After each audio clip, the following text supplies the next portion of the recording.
नमस्कार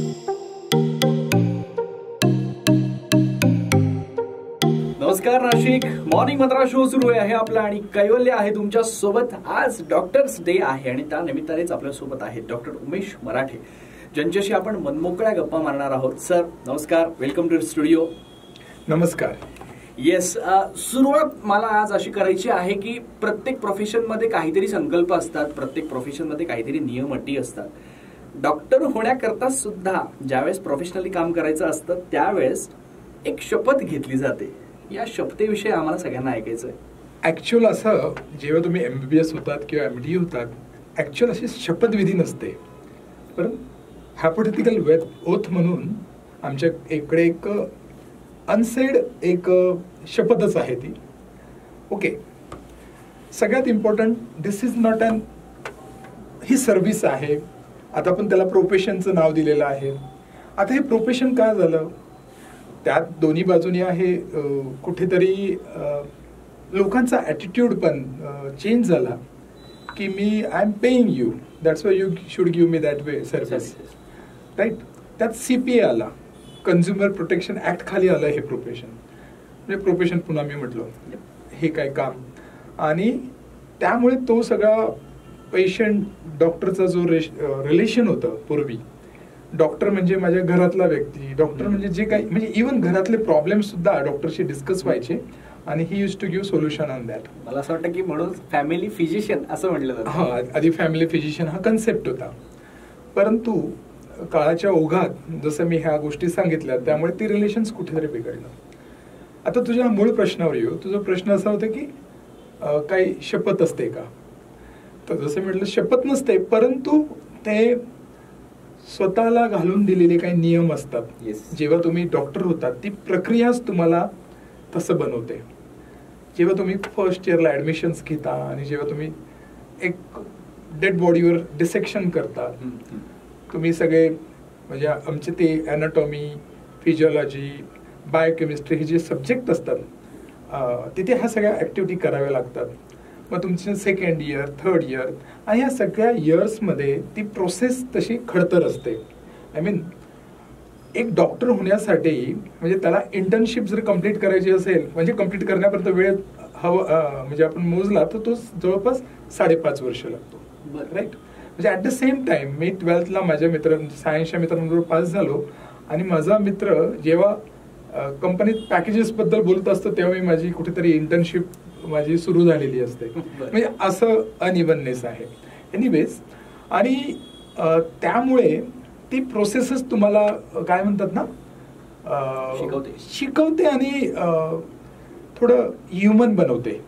ओके, तुम्ही जेव्हा पहिल्यांदा इमर्जन्सी वॉर्ड्समध्ये जातात, तुम्ही पहिल्यांदा जेव्हा लेबर रूममध्ये, डिलिव्हरी रूममध्ये जातात आणि ज्या ज्या गोष्टी तुम्ही बघतात, आणि म्हणजे डिलिव्हरीमध्ये नवीन जन्म बघता तेव्हा तुम्हाला एकदम समथिंग डिफरंट झालेलं असतं. किंवा तुम्ही फर्स्ट डेथ बघतात, तुम्ही व्हेरियस इंजुरीज बघतात, तुम्ही इमोशन्स, आर्थिक अडचणी लोकांच्या, त्यांची इंटरनल ह्युमन रिलेशन्स मधले प्रॉब्लेम्स, व्हायलन्स, ह्या सगळ्या बघतात तेव्हा तुम्ही कुठेतरी ह्युमन जास्त व्हायला लागतात आणि तुम्हाला त्या सगळ्या गोष्टी कळायला लागतात. ती मग तेव्हा तुम्हाला एक नैतिक जबाबदारी येते की नाही, मी डॉक्टर आहे, I am different from others, मला सर्व करायचं आहे, माझं हे माझं प्रोफेशन नाही पण ही माझी सर्व्हिस आहे. अँड जबाबदारी, God has chosen you to be a doctor. You know, money becomes secondary, पण तुम्ही डॉक्टर झालात, तुम्हाला MBBSला ॲडमिशन मिळालं, तिथेच तुम्ही चूजन झालात नियतीकडनं. खूप सुंदर विषय आहे आणि खूप छान. तुम्ही देवाकडून एक आलेला माणूस म्हणजे डॉक्टर असं बघितलं जातं आणि अर्थात पूर्वीच्या काळापासून आपल्याकडे म्हटलं पण जातं की देवदूत म्हटलं जातं डॉक्टरांना. ही कॉन्सेप्टच खूप छान आहे. तुम्ही आता मगाशी उल्लेख केलात की तुमच्या इंटर्नशिप चालू असताना तुम्हाला डेड बॉडीज बघाव्या लागतात, तुम्ही OT मध्ये पहिल्यांदा जातात, त्यावेळेस थोडंसं आश्चर्यचकित व्हायला होतं, घाबरायला होतं. सर, तुमचा अनुभव ऐकायचा आहे आम्हाला. फर्स्ट ऑपरेशन कुठलं केलं होतं, घाबरायला झालं होतं का, की काय मनामध्ये काय होतं? तसं असं घाबरायला मला कुठे झालं नाही, पण मला लेबर रूमचा एक म्हणजे किस्सा आठवतो की पहिल्यांदा आम्ही लेबर रूममध्ये गेलो. म्हणजे सेकंड इयरचं फर्स्ट टर्म सुरू झालेली आणि नाशिक सिव्हिल हॉस्पिटलला आमची पोस्टिंग होती आम्ही लेबर रूम मध्ये गेलो आणि पहिलं लेबर आम्ही सगळे बघत होतो. जस्ट सेकंड इयरचे स्टुडंट होतो आम्ही आणि माझा मित्र माझ्या बाजूला उभा होता. आणि जसं ते बेबी बाहेर आलं तो चक्करून पडला, मीच झेललं त्याला. म्हणजे अशा गोष्टी झालेल्या. फर्स्ट इयरला जेव्हा जिथे म्हणजे मुलं उलटी करतात किंवा मुलं घाबरून पळून जातात, तेव्हा जेव्हा तुम्हाला डिसेक्शन हॉलमध्ये नेलं जातं, पहिल्यांदा डेड बॉडीज तुम्हाला दाखवल्या जातात आणि मग तुम्ही त्या बघतात त्या डेड बॉडीज आणि मग तुम्ही डिसेक्शन. पण सुरुवातीला तुम्हाला जेवण जात नाही, काही दिवस तुम्हाला खाण्याची इच्छा होत नाही, तो स्मेल नाकात बसलेला असतो फॉर्मॅलिनचा आणि गंमत असते. ती सगळी मुली असतात आणि सगळ्यात त्यांना जास्त त्रास होतो. पण ओव्हर द टाइम जसं तुम्ही एक एक ऑर्गन्स बघायला लागतात आणि डिसेक्शन हॉलमध्ये यायला लागतात, मग मुलं तिथे बसूनच डबा खातात त्या डेड बॉडीच्या शेजारी. तर असे काही छान छान किस्से असतात. म्हणूनच याला प्रॅक्टिस असं पण नाव दिलेलं आहे. शेवटपर्यंत डॉक्टर प्रॅक्टिस करतात असं प्रॅक्टिस करत असतो. आणि MBBS आणि UG-PGच्या छान छान मजा असते. म्हणजे सगळ्या गोष्टी शिकायचं असतं. ऑपरेशन्स करत असताना सुरुवातीला तुम्ही असिस्ट करतात, कुठलंही ऑपरेशन तुम्हाला लगेच मिळत नसतं. आधी तर जस्ट म्हणतात ना छोटीशी हमालीच करावी लागते पहिल्या 2 टर्म मध्ये. म्हणजे फॉर एक्झाम्पल 6 टर्म्स असतात, म्हणजे 6-6 महिन्याचे असे, म्हणजे 3 वर्षाचा तुमचा हे असतो PG मध्ये. आणि मग तुम्ही तेव्हा 1 वर्ष तर फक्त हमाली करायची, म्हणजे सगळं धरून उभं राहायचं असतं. मग हळूहळू गोष्टी येतात, असिस्ट करायचं. मग कुठेतरी असा प्रसंग येतो की तुम्हालाच करावं लागतं, मग तुम्ही गोष्टी शिकतात. इंटर्नशिप हा काळ असतो की जेव्हा तुम्ही पहिल्यांदा सुचरिंग करतात, टाके घालतात ऍक्च्युअल पेशंट्सवर. तुम्ही कॅज्युअलिटी तुमची पोस्टिंग असते तेव्हा तिथे इंजुरीज येतात, असॉल्ट्स येतात, ऍक्सिडेंट्स येतात आणि मग तुम्ही टाके घालायला शिकतात तिथे. पण ते जस्ट तुम्ही डॉक्टर लेबल लागलेलं असतं आणि इंटर्न्स असतात तुम्ही, आणि तुम्ही ते व्हाईट कोट घालून तुम्ही जेव्हा तिथे त्या खुर्चीवर बसतात, मग ती मस्त फिलिंग असते एकदम, एन्थुसियाझम असतो. काही असलं तर आम्ही करणार. मग त्यासाठी भांडण असतं तिथे, मी करेल का तू करेल असं असतं. आणि that is really a beautiful journey. And making a doctor is also really, म्हणजे मी तुम्हाला जसं म्हटलं, तुम्ही ह्युमन तर होता, त्याचबरोबर म्हणजे स्किलफुल व्हायला लागतं तुम्ही अनेक सगळ्या गोष्टींमध्ये. तुम्ही आता मगाशी म्हणालात की ज्यावेळेस तुमच्या स्वतःवरती जबाबदारी येते त्यावेळेस तुम्हाला खूप जबाबदारीने वागावं लागतं. मला तुमचं पहिलं ऑपरेशन याच्याबद्दल ऐकायचं की तुम्ही काय ऑपरेट केलं होतं पहिले, आठवतंय का? आणि त्यावेळेस हात थरथरायला झाले होते का? असं भीती मला वाटली नाही कधी. पण पोस्ट ऑपरेशन म्हणजे मी पहिलं ऑपरेशन सिझर केलं. ओके, सिझर सेक्शन इंडिव्हिज्युअली केलं. असिस्ट अनेक करत होतो, नंतर मग मला इंडिव्हिज्युअल सिझर करायला मिळालं पहिल्यांदा. मग ते बेबी डिलिव्हर करायचं. पण कुठल्याही नवीन सर्जनला जेव्हा ते शिकत असतो, त्याला ऑपरेट करताना तर सिनियर्स आजूबाजूला असतात, परंतु भीती एका गोष्टीची असते का पोस्ट ऑपरेटिव्ह, तिला काही ब्लिडिंग नको, तिचं काही BP कमी व्हायला नको, तिचं काही अनटोवर्ड काही व्हायला नको. So you cannot sleep. 1-2 दिवस तुम्हाला झोप येत नाही, तुम्हाला सारखी ती पेशंट आठवत असते, हा सगळं व्यवस्थित असेल ना, then you keep on calling, हा ओके का पेशंट, ओके का पेशंट, असं घाबरायला होतं तेव्हा.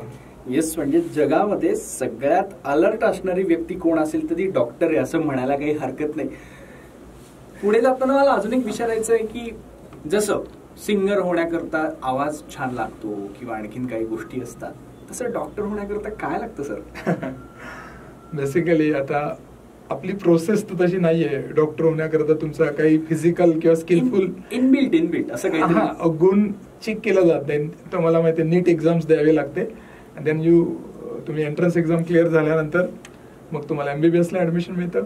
आणि MBBS झाल्यानंतर MBBS होत असतानाच तुम्हाला कळतं मला कुठल्या सब्जेक्टमध्ये जास्त इंटरेस्ट आहे. फॉर एक्झाम्पल मला गायनेकोलॉजी एकदम सोपं जायचं, ऑब्स्टेटिक्स एकदम सोपं जायचं. मग ते फिलिंग आलं का मी ऑब्स्टेटिक्स केलं पाहिजे. परंतु आता तो एक पार्ट असतो, तुमची आवड कशात निर्माण होते. आणि अगेन तुम्ही जर डॉक्टरची मुलं असाल तर मग तुम्ही काय केलं पाहिजे ते तुमच्यावर थोडं एन्फोर्स केलं जातं. पण तुझा प्रश्न काय स्किल असायला हवं किंवा बेसिक काय गुण असायला हवा. ओके, बेसिक गुण तर माणुसकी हा सगळ्यात मोठा गुण आहे मला असं वाटतं की तो तुमच्यात कधीच जायला नको. आणि जेव्हा तुम्ही डॉक्टर पण माणसंच असतात, ती पण पेशंट होतात.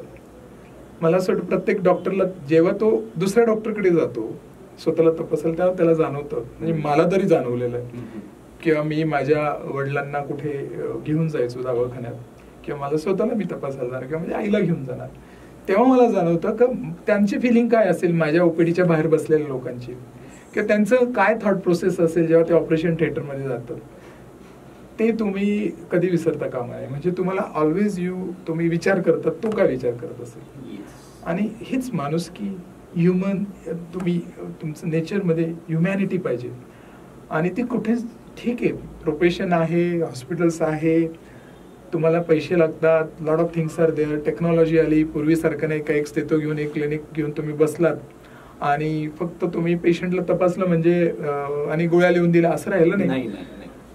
एक चांगला सेटअप करायचं म्हणजे lot of moneys are invested in that, lot of people you need. Service industry झाली ती थोडी, त्यामुळे खूप लोक इन्व्हॉल्ड असतात, त्यांचे पेमेंट्स असतात, ओव्हरहेड्स खूप असतात, तेव्हा ऑब्व्हियसली तिथे मनी फॅक्टर येतो. पण ते असणारच आहे, ते काय त्याच्याशिवाय काही होणार नाहीच आहे. तुम्हाला घर चालवायचं म्हणजे सुद्धा तिथे पैसे लागतात. पण म्हणून तुम्ही काय तिथे माणुसकी सोडतात का? तुम्ही तो ह्युमन नेचर सोडतात का? डॉक्टर म्हणून मला असं वाटतं, मग स्किल्स फॅक्टर आहेच. चांगला सर्जन म्हणजे मला असं वाटतं मी चांगला चित्रकार होतो, म्हणजे माझ्या शाळेत आपण जे काही एलिमेंटरी एक्झाम्स देतो ना, तर मग I became a good surgeon, what I feel. अजून तसं मी शिकतोच आहे, कधी कोणी परिपक्व नसतं, शिकतच असतात तुम्ही. पण मग तुम्ही ते स्किल्स लागतात तुमचे त्या, आणि कम्युनिकेशन स्किल. म्हणजे मी माझ्या सिनियर्सला बघितलेलं आहे शहरामध्ये किंवा देशभरात, जी लोकांचं कम्युनिकेशन स्किल चांगलं आहेत ना, they are very good doctor. म्हणजे इन पीपल. आता आय डोंट नो, म्हणजे मला असं म्हणायचं नाही का त्यांना, पण त्यांचं तुम्ही किती चांगलं बोलतात. म्हणजे डॉक्टर पेशंट रिलेशनशिप बिघडलेत ना, लॅक ऑफ कम्युनिकेशन. बरोबर आहे, मी बिझी आहे म्हणून मी बोलू शकत नाही, मी बोलू शकत नाही, तो गैरसमज करतोय, मग प्रॉब्लेम्स क्रिएट होतात. तो कम्युनिकेशन स्किल. येस, हा एक महत्वाचा मुद्दा आहे की जनरल पब्लिकमध्ये आणि डॉक्टरमध्ये कम्युनिकेशन हे असणं गरजेचंच आहे. कारण की, आणि ते सुद्धा डॉक्टर्स ह्या प्रोफेशनमध्ये काम करताना तुम्हाला सुद्धा शब्द जपून वापरावे लागतात, जसं आम्हाला बोलताना जपून वापरावे लागतात. कारण की कुठल्या शब्दाचा काय गैरसमज होईल हे सांगता येत नाही. आणि असंही म्हटलं जातं पूर्वीपासून आपल्याकडे की माणसाचं चरित्र हे काचेच्या भांड्यासारखं असतं. पण मला असं वाटतं की ती काच जनरल पब्लिकची भिंगाची असावी आणि डॉक्टर या क्षेत्रात काम करणाऱ्या लोकांची अशी पातळ असावी, कारण की त्यांना खूप जपून या गोष्टी कराव्या लागतात. तर अजून एक गोष्ट अशी विचारायची आहे, तुमच्या बोलण्यामध्ये 2-3 वेळेस मुद्दा आला प्रोफेशनलिझमचा किंवा आणखीन. काही लोक सर्व्हिस सेक्टरमध्ये सुद्धा काम करताना पोटपाणी आहे, नो इश्यू, त्याच्यामध्ये पैसा कमवणं गरजेचंच आहे. बट काही लोक बिझनेस म्हणून पण या क्षेत्राकडे बघायला लागलेले आहेत किंवा बघतायत, याबद्दल तुमचं काय मत आहे? हे बघ, कॉर्पोरेट कल्चर, कॉर्पोरेट हॉस्पिटल्स आली. आता ही कॉर्पोरेट हॉस्पिटल कोणाची असतात, ती चांगली का वाईट यावर मी बोलत नाहीये, पण ते अंडरस्टूड करण्यासाठी मला हे सांगणं गरजेचं आहे. कॉर्पोरेट हॉस्पिटल ही इन्व्हेस्टर्सची असतात. Okay, the investor is a non medico person. तो पैसे टाकतोय, राईट. ही सिटिंग समवेअर एल्स. तो नाशिक शहरात नाहीये. फॉर XYZ कॉर्पोरेट हॉस्पिटल आहे, त्याचा मालक हैदराबादला बसलेला आहे. ओके, त्याने इथे क्रोर्स ऑफ रुपीज इन्व्हेस्ट केलेले आहे. त्याचा CEO किंवा सेंटर हेड तो त्याला अन्सरेबल आहे. डॉक्टर अन्सरेबल नाहीये. तो सेंटर हेड असेल MBA मार्केटिंग फायनान्स समथिंग, जो ज्याला बिझनेस म्हणून बघतोय तो म्हणतो मला माझं रेव्हेन्यू किती आहे, माझं प्लस मायनस किती आहे. ओके, त्यामुळे त्याला तेवढे पैसे कमवणं आहे. तो जो CEO आहे किंवा टार्गेटेड आहे, ज्या ऑपरेशनल हेड असेल तो टार्गेटेड, तो बिझनेस म्हणून बघतो त्याच्याकडे. पण त्याच्यात काय होतं, कुठलाही डॉक्टर आजकाल मुलंही, आय मीन नवीन पासआउट मुलंही काही लगेच स्वतःचं सेटअप, कारण की स्वतःचं सेटअप टाकणं डिफिकल्ट पण झालं आहे. लॉज अँड रेग्युलेशन्स आणि जागेंचे भाव आणि lot of things are there. तुला सांगायचं म्हणजे कैवल्य विषय निघाला म्हणून, एक नवीन डॉक्टरची म्हणजे पासआउट, एक MD MS झालेल्या डॉक्टरची म्हणजे तशी व्यथा असते. त्याला स्वतः पायावर उभं राहायचं असतं. प्रत्येक डॉक्टर जेव्हा तो डॉक्टर बनत असतो, फर्स्ट MBBS पासून त्याचं स्वप्न असतं की मी माझं हॉस्पिटल सुरू करेल, माझं हॉस्पिटल, माझा स्टाफ असेल, मी माझं ऑपरेशन थिएटरमध्ये ऑपरेट करेल किंवा वॉटेवर. परंतु आता रूल्स रेग्युलेशन्स एवढी स्ट्रिक्ट झालेत, आणि रिअल एस्टेटचे भाव एवढे झालेत, आणि ह्या सगळ्या गोष्टी करून त्याला एक हॉस्पिटल उभं करणं खूप अवघड झालंय. मग तो काय करतोय, आणि परत ह्या consumer protection act, doctor patient relation, मग त्याला डोक्याला त्रास नको असतो, मी त्याच्या हॉस्पिटल त्यालाच फेस करावं लागणार आहे. मग तो काय करतोय का, तो पासआउट झाल्यानंतर एक मोठ्या कॉर्पोरेटला जॉईन करतोय, राईट. मग तो काय करतोय, तर त्याचे आर्स फिक्स असतात, का त्याच्यासारखे 4 डॉक्टर असतात, त्याच्या एकट्याची जबाबदारी राहत नाही तिथे. बरोबर. मग तो तिथे जाऊन 8 तास त्याचं काम करतो, निघून येतो, राईट. आता त्याची विवंचना अशी होती की तो त्याचं हॉस्पिटल नाहीये, त्याला जरी इमोशन्स पेशंट जवळ असेल तर बिलिंग त्याच्याकडे नाहीये, त्याला तो फ्री करता येत नाहीये, त्याला डिस्काउंट देता येत नाहीये, त्याला तो फक्त जेवढं त्याला त्याचं काम तो इमाने इतबार करतो. आणि मग तिथे परत हा गैरसमज होतो की हॉस्पिटल मग हे करतात, लुटतात, आणि मग तो सगळा गोंधळ तिथे उडायला लागतो. तर त्याचं मूळ आहे कॉर्पोरेट आल्यानंतर त्यांनी बिझनेस म्हणून त्याच्याकडे बघता येते, आणि दे आर नॉट मेडिकोज. ते कॉर्पोरेट जे पैसे टाकतायत, म्हणजे इन्व्हेस्टर पैसे टाकतात, ते डॉक्टर नाहीयेत, ते बिझनेसमॅन आहेत, आणि इथे सगळं गोंधळ होतोय. म्हणजे प्रॉपर प्रॅक्टिस करणारा डॉक्टर, कष्टातून पुढे आलेला डॉक्टर, याच्यावरती जो अन्याय म्हणू शकतो आपण, अशा पद्धतीचं हे होतं. अन्याय म्हणजे हे काय चेंजिंग सिनेरिओ आहे. आता मग कॉर्पोरेट हॉस्पिटलला येऊ नये का, त्याचं दुसरी बाजू मी तुला सांगतो. त्याची दुसरी बाजू अशी आहे की एक individual doctor until unless he is filthy rich, तो इन्व्हेस्ट करू शकत नाही एक 100 बेडचं हॉस्पिटल करण्यासाठी. कॉर्पोरेटला crores रुपीज टाकायला काही वाटत नाहीये. मग ती टेक्नॉलॉजी, मग तो इन्फ्रास्ट्रक्चर, मग ते मशिनरीज, ते जी काय इम्पोर्टेड गोष्टीज, तेच आणू शकतात, राईट. मग आता ही एक चांगली बाजू आहे त्याची, because corporate are there, they will pump any amount of money, it becomes easy. मग मला ती टेक्नॉलॉजी वापरून काम करायचंय, पण at the end of story मी काय करतो, त्या टेक्नॉलॉजीचा फायदा माझ्या पेशंट्सला देतोय, त्या शहराला होतोय. ओके, आता नाशिक हे मेडिकल हब म्हणून उदयास येत आहे, कारण की आपण नॉर्थ महाराष्ट्राला ट्रेन करतोय, बरोबर, आपण 10 जिल्ह्यांना ट्रेन करतोय, कारण की मुंबई पुण्यानंतर आपण Nashik is developing like that. तर इथे ते मशीन्स आहेत, इथे त्या गोष्टी आहेत. आपल्या शहरात 5-10 वर्षापूर्वी 2-3 कॅथ लॅब होत्या, आता 20 कॅथ लॅब झालेल्या आहेत. सो टेक्नॉलॉजी वाढली, 30-40 लाखाचं पॉप्युलेशन आहे शहराचं, मग कुठे जाणार ते ना, त्यांना तेवढ्या गोष्टी लागणार. आणि सुपर स्पेशालिटी लोक यायला लागले, म्हणजे सगळे उच्च शिक्षित जे काही सुपर स्पेशलिस्ट डॉक्टर आहेत नॉर्थ महाराष्ट्रातले मुली, they are preferring Nashik to get settled. म्हणजे तुम्ही आता बघितलं अक्रॉस द सोसायटी आपल्या नाशिक शहरातल्या डॉक्टरांचं, तर तुम्हाला लक्षात येतील आपल्या उत्तर महाराष्ट्रातली मुलं इथे सेटल होत आहेत, कारण की Nashik is a good place to live, along with that drain आहे तिथे सगळ्या गोष्टींचा. बरोबर, असं होत आहे. गंभीर एक विषय असा होता की आता विधानसभेच्या पावसाळी अधिवेशनात पण तो एक मुद्दा मांडला गेला की एका मोठ्या हॉस्पिटलमध्ये त्या सलाईनमध्ये एक छोटीशी अळई आढळली आणि त्या लहान मुलाला त्याचं सगळ्याच ते खूप मोठा मॅटर झाला तो. हे असे प्रसंग का घडतात सर? इतकं जबाबदारीचं क्षेत्र आहे, इतक्या कष्टातून सगळी वरती आलेली आहेत. एक एरोप्लेन किंवा एक विमान जेव्हा आकाशात उडत असतं त्याच्यात 200-250 प्रवासी असतात, बरोबर. तर पायलटचं काम पण किती जबाबदारीचं असतं बघ. त्याची एक चूक, एक पक्षी जरी जेवून त्याला धडकला तरी तो 250 लोकांचा जीव तिथे रिस्कला असतो. आपण जेव्हा कधी विमानात बसतो, कुठेतरी बॅक ऑफ द माइंड आपल्याला, तरी जगभरात ऍक्सिडेंट्सही होतात, बरोबर. मग ते म्हणजे रेल्वेचं उदाहरण दिलं तर 1000 प्रवासी असतात त्याच्यात, तरी होतात, आपल्याकडे होतात. आता ते खूप जबाबदारीची गोष्ट आहे, पायलटचं खूप जबाबदारीचं काम आहे, तरी छोटे किरकोळ ऍक्सिडेंट होतात. तसं हा टेक्निकल प्रॉब्लेम आहे काही वेळेला. ओके, हा टेक्निकल इश्यूज आहे. आणि एक लक्षात घ्या, आता तू जे काय उदाहरण दिलं ते आता प्रोडक्शन डिफेक्ट होता किंवा स्टोरेज डिफेक्ट होता की हॉस्पिटलमध्ये काय त्याला ब्रेकेज होतं, ओके. परंतु काहीतरी टेक्निकल इश्यू झाला तर डॉक्टर जबाबदार आणि डॉक्टर सगळं रिस्पॉन्सिबल असं म्हणणं चुकीचं आहे. असं व्हायला नको, कारण कुठल्याही डॉक्टरला वाटत नाही माझ्या पेशंटला त्रास व्हावा, आणि ते अंडरस्टूड केलं पाहिजे. मला असं वाटतं मीडियाने खूप जबाबदारीने वागलं पाहिजे. आपण काय प्रेझेंट करतोय, म्हणजे मी तर कायम सांगतो मीडियाचा खूप मोठा रोल आहे.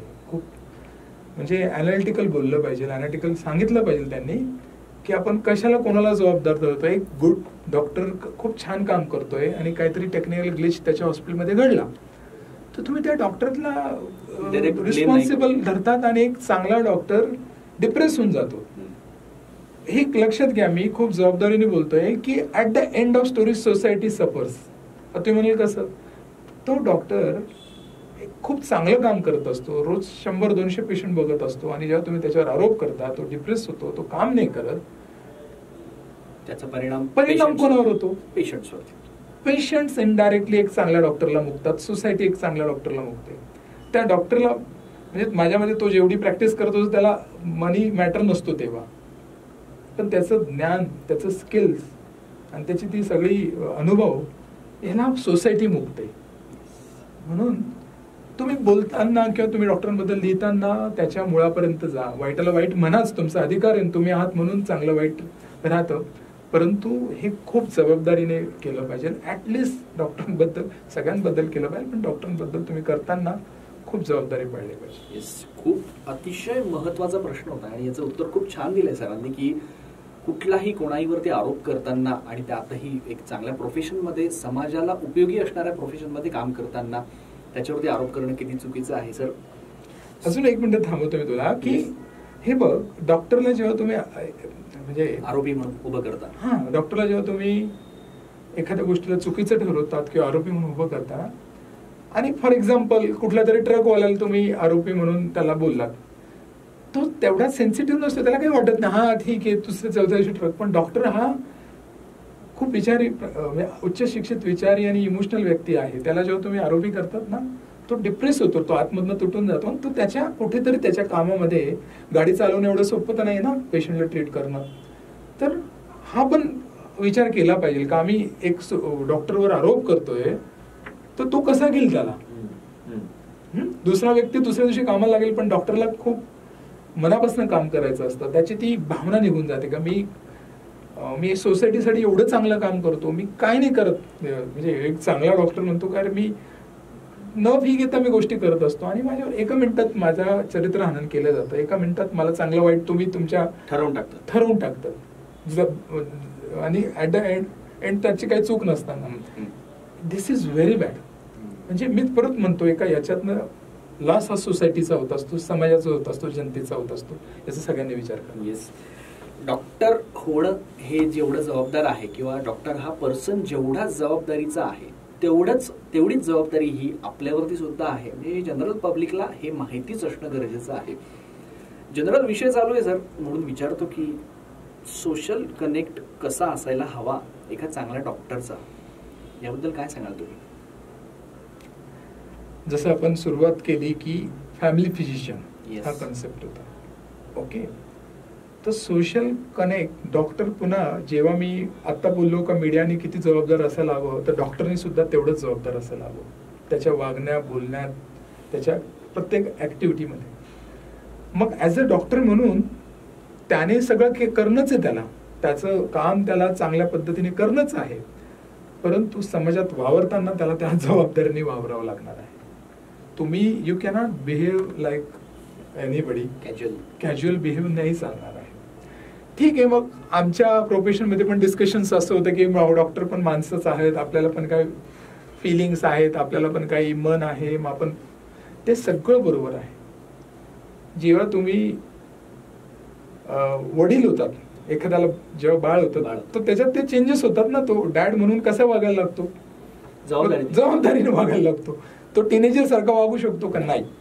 मग ते नॅचरली येतं ना त्याच्यात. तसं तुम्ही डॉक्टर झाला की तुम्हाला वागावंच लागणार आहे, ती तुमची जबाबदारीच आहे. मग तुम्ही या प्रोफेशनमध्ये आलात कशाला? ओके, ती गोष्ट तुम्हाला इतरांपेक्षा स्वतःला सांभाळणंच आहे. तुमचा सोशल कनेक्ट, तुमचा सोशल कंडक्ट तुम्ही समाजात कशा, कारण की लोक तुम्हाला बघत असतात, लोक तुम्हाला फॉलो करत असतात. तुम्ही जसं तू म्हटलं देवदूत आहात, असं जर खूप मोठी कोणाला मिळते अशी, असं बिरुद कोणाला मिळतं? कोणाला? तुम्ही काम करत असताना पेशंट्स तुम्हाला आतल्या मनातल्या गोष्टी सांगतात, पेशंट्स तुम्हाला त्यांचं सगळं शरीर चेक करायला तुम्हाला अधिकार मिळतो. हा कोणाला मिळतो? फक्त डॉक्टर ह्या माणसाला मिळतो किंवा ह्या व्यक्तीला मिळतो. तर त्याची जबाबदारी तेवढीच आहे, त्याची जबाबदारी वागण्यात, बोलण्यात, समाजात स्वतःला कंडक्ट करण्यात तेवढीच आहे. ती जबाबदारीच त्याला पाडावीच लागेल. तुला नव्हतं हे करायचं तर you could have chosen some different profession. At the same time तुम्ही हे प्रोफेशन पैसा अर्निंग म्हणून जर बघायला लागलं तर तुम्ही चुकतात. मग तुम्हाला मग डॉक्टरांना पण प्रॉब्लेमला सामोरे जावं लागतं.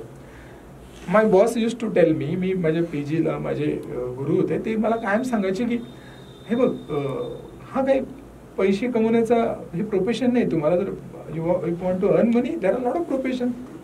इंडस्ट्रियलिस्ट व्हा तुम्ही, बिझनेसमॅन व्हा, व्यापारी व्हा, काहीतरी व्हा. याच्यात ओघाने येणारच आहे तुमच्याकडे. तुम्हाला तुमचे बेस्ट लिव्हिंगसाठी तुम्हाला गोष्टी तेवढा पैसे येणारच आहे. पण don't look it as that way. मग तुम्ही मग पुन्हा बिघडायला लागतं. तुमचं सोशल स्टेटस बिघडायला लागतं, तुमचं पेशंटशी कनेक्ट बिघडायला लागतो. So he has to conduct himself. जर देवदूत विरुद्ध त्याला टिकवून ठेवायचंय तर त्याला देवाच्या थोडंफार तरी जवळ जावं लागेल. येस, खूप छान या गोष्टी समजून सांगितल्यात सर. काही लोक असतात अशी समाजामध्ये की खूप छान काम करत असतात. लाईक आपण खूप असे उदाहरणं बघितलेले आहेत, सोशली पण दिसतात. ट्रीटमेंट चांगली घेतात पेशंट लोक किंवा आणखीन काही, त्यानंतर विश्वास असतो त्या हॉस्पिटलवर, त्या संस्थेवरती, त्या डॉक्टरवरती. पण कधी कधी असं होतं की कुठेतरी एक टेक्निकल चूक घडते, जसं तुम्ही मगाशी म्हणालात तसं. ही टेक्निकल चुकीमुळे पेशंटचं जे वेगळं वागणं असतं, त्यांचं बिहेवियर चांगलं नाही होत. म्हणजे हॉस्पिटल फोडतात, स्टाफवरती काय काय बोलतात, डॉक्टर्सवरती हल्ले करतात. खूप गंभीर विषय आहे हा की एका डॉक्टरवरती हल्ला होणं हे आपल्या लोकशाहीच्या दृष्टीने पण अवघड आहे. कसं फेस करायला पाहिजे सर या गोष्टी? सेन्सिटिव्ह पण आहे म्हटलं गेलं तर विषय. हे बघा, समाज म्हटला म्हणजे तो विविध लोकांनी बनलेला असतो. बरोबर आहे. मी माझ्या डॉक्टर मित्रांशी गप्पा मारत असताना सांगत असतो की एक पेशंट आपल्याला वाईट बोलला तर आपल्याला आपण लगेच पूर्ण समाजाला लगेच म्हणतो हे असेच वागतात सर. पण ऍट द सेम टाइम तुम्ही विसरून जातात का 99 पेशंट तुमचे हात जोडतात, त्यातले 20 पेशंट तुमचे पाय पडतात. कुठल्या प्रोफेशन मध्ये त्या व्यक्तीचे पाय पडल्या जातात? डॉक्टरलाच पाय पडतात ना. म्हणजे वयस्कर लोक सुद्धा पाय पडायला येतात. हे कुठे मिळतं? तर मग एक मनुष्य चुकला म्हणून समाज तसा आहे का? डॉक्टरांनी सुद्धा आत्मपरीक्षण केलं पाहिजे. ती एक महत्वाची गोष्ट की तशी सगळी नाहीयेत, नाही तर तुम्ही प्रॅक्टिसच करू शकले नसते. राईट? ते वन्स अ वाईल होत असतं. दुसरी इम्पॉर्टंट गोष्ट, जर प्रत्येक प्रॉब्लेम जो झालेला असतो, म्हणजे मी अजून तू म्हणतो त्या व्हायलन्सवर जात नाहीये, पण जिथे गैरसमज असतो डॉक्टर पेशंटमध्ये, प्रत्येक प्रॉब्लेम झालेला असतो तिथे कम्युनिकेशन स्किल कमी पडतं. कम्युनिकेशन स्किल कमी पडतं. कम्युनिकेट करणारा व्यक्ती कोण आहे तुमच्या हॉस्पिटलचा जबाबदार व्यक्ती, त्याने जर प्रॉपर कम्युनिकेशन केलं, समजून सांगितलं. आता तू सांगितलं का एका सलाईनमध्ये आळे दिसली, आता ते पेशंटला समजून सांगावं लागेल काय हे प्रोडक्शन कुठे झालेलं आहे, काय झालं, म्हणजे त्याच्याशी कम्युनिकेट करून बसलं पाहिजे. तेव्हा ते प्रॉब्लेम्स तुम्ही 90% प्रॉब्लेम तुम्ही सॉल्व्ह करू शकता. बोलून problems solve. Yes, good communication. आणि समजून घ्यायचं, त्यांना वेंट अप होऊ द्यायचंय. चिडलाय व्यक्ती समोरचा, हे बघा त्याच्या मनस्थितीला समजून घेतलं पाहिजे. कुठलाही व्यक्ती जेव्हा हॉस्पिटलला येतो तो कुठे मजा करायला येत नाही किंवा गुड थॉट मध्ये येत नाही. तो खूप अडचणीत आलेला असतो. हॉस्पिटलला जेव्हा येतो त्याचं कोणतं नियर डिअर वन आजारी असतं.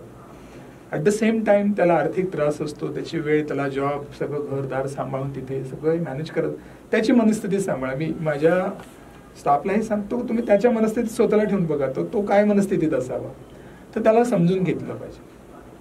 तो कुठेतरी थोडं रेस झाला तर आपण शांततेत ऐकून घेतलं पाहिजे. आणि मला असं वाटतं, म्हणजे माझा तरी अनुभव असा आहे की आपण जर त्यांना समजून घेतलं ना, शांततेत जर घेतलं ना, त्याला सुद्धा हे अंडरस्टूड करायला मला बरीच वर्ष लागले.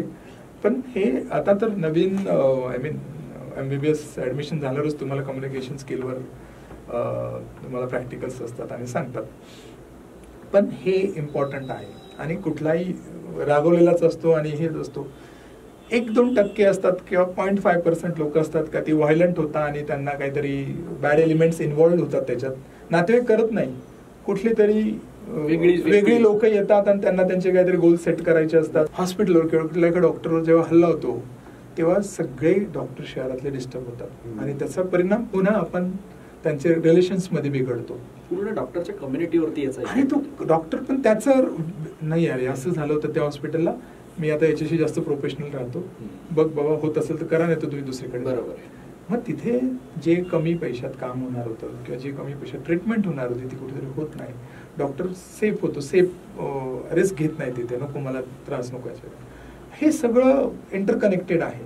म्हणजे जबाबदारी ही दोघांची आहे, म्हणजे डॉक्टरांची पण आहे आणि समाजाची पण खूप आहे. मला असं वाटतं ती जबाबदारी दोघांनी पाळली ना, ते इन्सिडेन्सेस कमी होतील आणि पुन्हा आपण पहिलं जसं म्हटलं डॉक्टर फॅमिली फिजिशियन. येस, खूप जबरदस्त विषय आहे हा आणि हे बोलताना पण खूप छान वाटतंय, तुम्हाला ऐकायला पण छान वाटणार आहे. सर थोडंसं आता बाजूच्या ट्रॅकवरती येऊया. तुम्ही अनेक वर्ष झाले प्रॅक्टिस करता आहात. कुठेतरी एखादा असा छान अनुभव येतो, एक कुठला तरी असा पेशंट असतो की जो लक्षात राहतो. तुमच्या लक्षात राहिलेला असा कुठला पेशंट आहे की तुम्ही त्याचं ऑपरेट केलंय किंवा तुम्ही त्याला ट्रीट केलेला आहे, तो बरा होऊन गेलाय आणि तो तुमच्या लक्षात राहिला की बॉस ये बहुत अलग वाला पेशंट आहे. आणि असे तर मला 20 वर्ष झाले प्रॅक्टिसमध्ये आणि असे खूप अनेक पेशंट्स आहेत. म्हणजे इतकं कौतुक असतं त्यांना ते आपल्याला कनेक्ट होऊन जातात. येस, आय मीन कोणीतरी एक मुलगी यायची, दरवर्षी राखी बांधायला यायची, मी तिची डिलिव्हरी केली. त्यांनी खूप डिफिकल्ट लेबर होती, शी वॉज म्हणजे कमी शिकलेली होती, साध्या घरातली होती, पण तिने ते मेंटेन करायची होती. येऊन मला राखी बांधायची दर राखी पौर्णिमेला, कारण की तिला खूप तिला PIH म्हणतात, इक्लाम्शिया होता. तिला मी त्यातनं बाहेर काढलं, तिचं बाळ आणि ती दोघं व्यवस्थित झाले आणि बरेच दिवस चाललं होतं ते सगळं. आणि असे काही परदेशातले पेशंट्स ते येऊन, म्हणजे परदेशातले पेशंट होते, ऑलरेडी 3-4 वेळा अबॉर्शन झालं होतं माझ्याकडे, तिला बाळ झालं आणि ती कनेक्ट राहिली. आणि मग तर फॅमिलीच कनेक्ट होऊन जाते. मग एक मुलगी आली का सून येते, सून आली का मग आता त्या मुली सुद्धा लग्न झाले, ज्यांना मी डिलिव्हर केलेलं आहे, त्या मग परत आल्या का आता माझी डिलिव्हरी तुमच्याकडेच झाली डॉक्टर. तर हे सगळं अटॅचमेंट खूप होत असते आणि असे खूप पेशंट्स असतात, खूप. म्हणजे त्यांना एक्सप्रेस करता येत नाही मी काय करू डॉक्टर साहेब. एक ग्रामीण भागातली लोक तुम्हाला वानोळा घेऊन येतील. म्हणजे आता परवा एकाने, गरीब लोक आहेत ती, म्हणजे गरीब असं म्हणताय ना, पण ते ना जांभळाचं झाड घेतात आणि ते जांभळ तोडून विकतात ती. तर त्यांनी एकदम मोठी जांभळ मला परवा घेऊन आलं, परवाचाच विषय, आणि डॉक्टर साहेब अभि तोड केला आहे वाक्य. तर आणि आपल्याला असे एवढं शुद्ध, आय मीन चांगल्या क्वालिटीचं जांभळं कुठे मिळणार. सो एक छोटे त्यांच्या मनात खूप काहीतरी करायची भावना असते, पण मग त्यांना वाटते सरांना आवडेल की नाही. अनेक गोष्टी असतात, खूप छान छान गोष्टी असतात. आणि म्हणजे मी म्हणतात ना, मी स्वतःला काय ब्लेस समजतो की मला या पोझिशनला देवाने ठेवलंय आणि I am able to connect with the people. म्हणजे it's so beautiful relation in you and patients. ते डिपेंडंट असतं तुमच्यावर कधी कधी, अँड इट्स गुड. आणि तो हॅपीनेस आहे ना, मग तुम्हाला खूप काम करण्याची ऊर्जा देतो, पुढे पुढे काहीतरी एनर्जी देत राहतो. हेच मग ते खूप आपल्याला असं करत राहावं. येस, बॉन्डिंग असणं गरजेचं आहे माणसांमध्ये, आणि त्या डॉक्टरमध्ये आणि पेशंटमध्ये पण बॉन्डिंग असणं गरजेचं आहे. हे असं बॉन्डिंग प्रत्येकाचं आपल्या सिटी बरोबर असतं. सर, आपली नाशिक सिटी तुम्ही म्हणालात एक मेडिकल हबच्या दृष्टीने पावलं टाकते आहे. काय गरजेचं आहे नाशिक सिटीला तुमच्या दृष्टीने की इथे इतकं छान काहीतरी व्हायला पाहिजे? कारण की नुकतंच नाशिकमध्ये एक नवीन मेडिकल कॉलेज उघडणार असं पण जाहीर केलेलं आहे, बट ते होईल तेव्हा होईल. पण तुमच्या दृष्टीने काय होणं गरजेचं आहे मेडिकली? तर we are on right track. सगळ्या गोष्टी बरोबर घडत आहेत.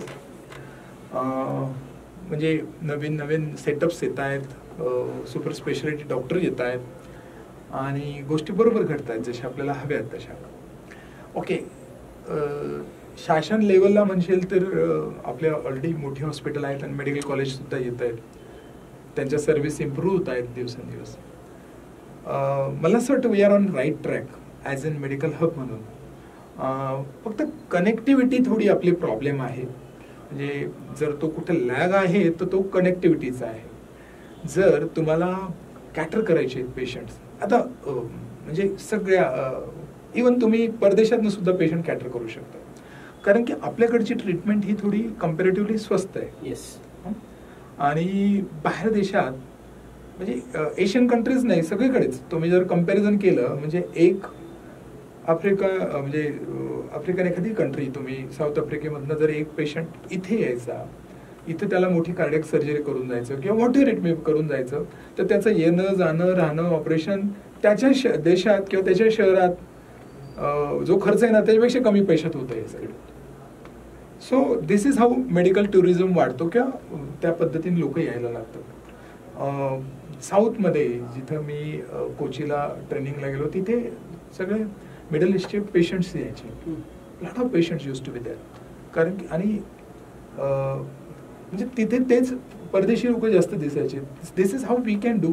पण ते आपल्यासाठी कनेक्टिव्हिटी हा मेन प्रॉब्लेम आहे. आपण एरियली कनेक्टेड नाही आहो. आपलं एअरपोर्ट डेव्हलप होणं खूप खूप अत्यंत गरजेचं आहे. म्हणजे तू जर म्हणशील डॉक्टर एक गोष्ट सांगत होती, मी म्हणतो एअर कनेक्टिव्हिटी ती वाढवली पाहिजे. आणि म्हणजे त्याचे बरेच कांगोरे असतील, काय त्याच्या अडीअडचणी असतील, मी त्याच्यात जात नाही, पण त्याच्यासाठी काहीतरी केलं पाहिजे आणि डेफिनेटली वाढेल. म्हणजे आपल्याकडे काम वाढेल आणि lot of things will happen. म्हणजे एक पेशंट बाहेरनं येतो म्हणजे तो फक्त त्या हॉस्पिटलसाठी पण त्या शहरासाठी अनेक गोष्टी देऊन जातो आणि त्या शहराचा इनडायरेक्ट विकास खूप होत असतो. तो पेशंट्स येतो तिथे राहतात. आता नाशिक शहरात मी जसं म्हटलं नॉर्थ महाराष्ट्रातनं खूप लोक येतात, राहतात, ते शहरासाठी काहीतरी देऊनच जातात ना. म्हणजे हॉटेलवाल्यापासून रिक्षावाल्यापासून एव्हरीथिंग. तर कनेक्टिव्हिटी आणि ट्रेन कनेक्टिव्हिटी पण चांगली नाही आहे खूप काही आपल्याकडे. ट्रेनची पण ती पण मला असं वाटतं कमी आहे कुठे, पण एअर कनेक्टिव्हिटी गरजेचं आहे. येस, कनेक्टिव्हिटी असणं गरजेचं आहे. आणि खूप छान मुद्दा तुम्ही सांगितलात, मेडिकल टुरिझम. तर खूप चांगली गोष्ट आहे ही. चला, खूप सगळ्या गप्पा झाल्यात सर, आणि शेवटी अगदी येताना सगळे पैलू बघितलेत. एक पैलू राहिलाय तो म्हणजे तुमच्या पर्सनली काही गोष्टी, ज्या की एका डॉक्टरचं पर्सनल लाईफ कसं असतं. तर तुम्हाला तुमचा मोकळा वेळ ज्यावेळेस मिळतो, मला वाटत नाही मिळत असेल, त्यावेळात तुम्ही काय करता?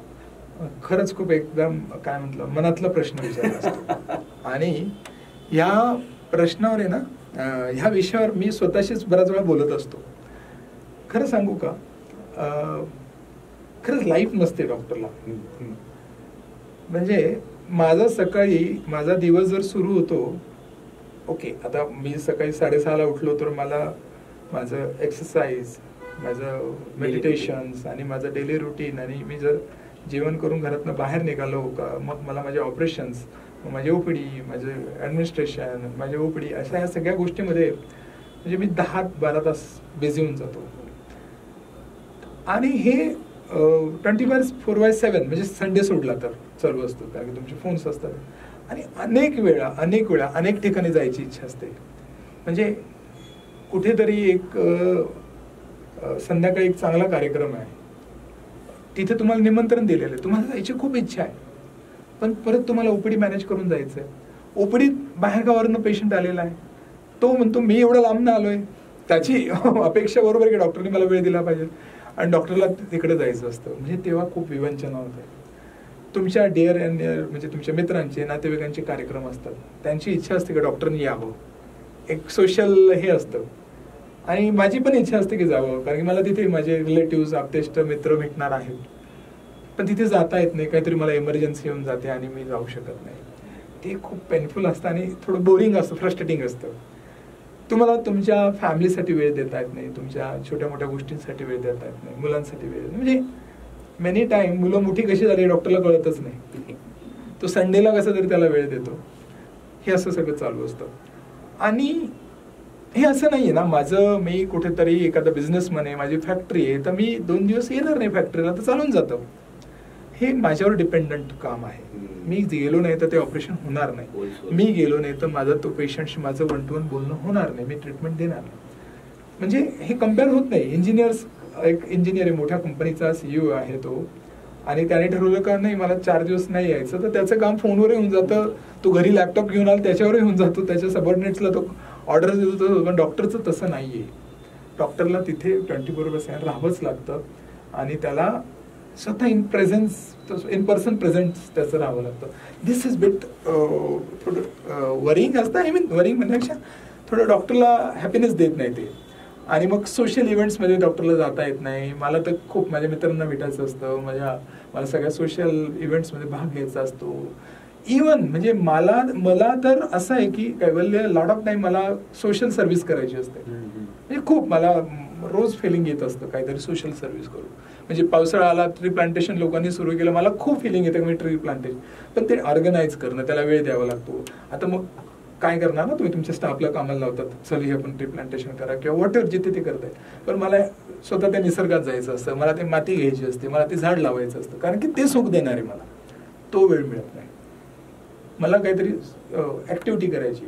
तरी आता नाशिक शहरातले डॉक्टर्स खूप आपले ऍक्टिव्ह आहेत आणि म्हणजे मॅरेथॉनर सगळ्यात जास्त डॉक्टर्स आहेत, सायकलिस्ट सगळ्यात जास्त डॉक्टर्स आहेत आणि पीपल आर म्हणजे आता, कारण की काय होतंय ना, ह्या सगळ्या गोष्टी डॉक्टरच्या हेल्थवर कुठेतरी टॉलरेट होतोय. कारण की तुम्ही कायम त्या एन्झायटीमध्ये, स्ट्रेसमध्ये असतात, तुमचं हार्ट रेट, ब्लड प्रेशर वाढलेलं असतं आणि हॅपीनेस कमी असतो. तुम्ही किती वेळा, आम्ही स्माइल देत असतो दिवसभर, कारण की मला प्रत्येक पेशंटला स्माइल द्यायची, परंतु स्ट्रेस लेवल तुमची हाय असतात आणि it's taking toll on his health. तर त्याच्यासाठी ह्या सगळ्या ऍक्टिव्हिटी सुरू झालेल्या आहेत. अजून तेवढा डॉक्टर पेशंट रेशो नाहीये की तो एक डॉक्टरकडे, म्हणजे जर्मनीत तुला 10 पेशंट बघायचे दिवसभरात आणि इथे मला 100 पेशंट बघायचे. तू विचार कर. दुसरी गोष्ट, डॉक्टरनेच ठरवून घेतलं पाहिजे का मी किती काम करायचं. ओके, असं नाहीये का मी काम नाही केलं म्हणजे काम होणार नाही, कारण की lot of struggling Naveen doctors आलेले आहेत. म्हणजे आता तर फॉर एक्झाम्पल मी माझ्याकडे अजून माझ्याबरोबर 3 ते 4 गायनेकोलॉजिस्टला मी माझ्याबरोबर काम करतात ते. सो काय होतंय ना, माझं काम डिवाइड होतंय आणि त्यांना पण काम मिळत आहे आणि त्यांनाही प्रॅक्टिस होते, माझ्या देखरेखखाली त्यांनाही बघा. Private practice different, totally different thing, ते शिकायला मिळत आहे. तर डॉक्टरने हे केलं पाहिजे. मला असं वाटतं डॉक्टरना काही संदेश द्यायचा असेल तर give time for your self and juniors ठेवा, मॅक्झिमम असिस्टंट डॉक्टर्स ठेवा आणि तसं काम करा. सगळ्या गोष्टी बरोबर राहतील आणि मग ती तुम्हाला फील राहणार नाही. कारण की ना डॉक्टर 4 दिवस गावाला गेले तुला वाटतं अरे माझे पेशंट राहतील ना, कमी होणार नाही ना. ती ह्युमन नेचर आहे. तर हे सगळं आहे ते होतं. म्हणजे डॉक्टर, काही बऱ्याच डॉक्टरांची मुलं डॉक्टर होत नाही ह्या कारणास्तव. ते बघता मम्मी पप्पा आहेत इतके बिझी असतात, त्यांना स्वतःसाठी वेळ नाही. पण ते मला असं वाटतं मॅनेज केलं पाहिजे. Time management is a biggest thing. Along with that you shouldn't, म्हणजे सगळ्या डॉक्टरांना माझा सल्ला आहे का physical exercises is very important and meditation, yoga and meditation. मी आर्ट ऑफ लिव्हिंग फॉलो करतो. Art of living has change my life. तर प्रत्येक डॉक्टरनी, म्हणजे कोणी डॉक्टर ऐकत असतील मला, तर त्याने रोज अर्धा ते 1 तास स्वतःसाठी ह्या मेडिटेशनसाठी दिलाच पाहिजे. म्हणजे ते तुमचं स्किल्स पण इम्प्रूव्ह करणार आहे, तुमचं माइंड पण स्थिर ठेवणार आहे, तुमचं पेशंट कम्युनिकेशन, तुमच्या स्टाफशी कम्युनिकेशन, सगळं lots of things are going to change. तर दॅट तू जर म्हणतील काय मेसेज देता, हा मेसेज देईल. Yes, great. इतकं सगळं ऐकल्यानंतर किती जबाबदार व्यक्ती आहे समाजातली डॉक्टर हे, आणि हे किती प्रोफेशन जबाबदार आहे हे आपल्याला कळत आहे. सर, जाता जाता रॅपिड फायर, एका शब्दात उत्तर द्यायची. ओके. कुकिंग की ट्रॅव्हलिंग? ट्रॅव्हलिंग. रीडिंग की social media? Reading. Veg non veg? Veg. Formals की कॅज्युअल्स? कॅज्युअल्स. मूवी की नाटक? मूवी. ओके. किशोर की रफी? किशोर. वाह. सीट्स, लाइफ केअर का नेक्स्ट जेन? ऑल 3. क्या बात आहे. जबरदस्त. डॉक्टर्स डे निमित्त आज आपण डॉक्टर उमेश मराठे यांच्याशी गप्पा मारल्यात. प्रत्येक वेळेस डॉक्टर म्हटलं की आजार येतात, वेगवेगळ्या गोष्टी येतात, सगळ्या एन्झायटीज येतात, पण आज आपल्या डॉक्टर बरोबर ज्या काही एकदम दिलखुलास गप्पा झाल्यात आणि डॉक्टरचं लाईफ कसं असतं आणि त्याचं लाईफ कसं असलं पाहिजे याचं एक उत्तम आणि मूर्तिमंत उदाहरण म्हणजे डॉक्टर उमेश मराठे यांनी आपल्याला काही गोष्टी सांगितल्यात. ऐकत रहा 89.6 FM अफसूल नाशिक.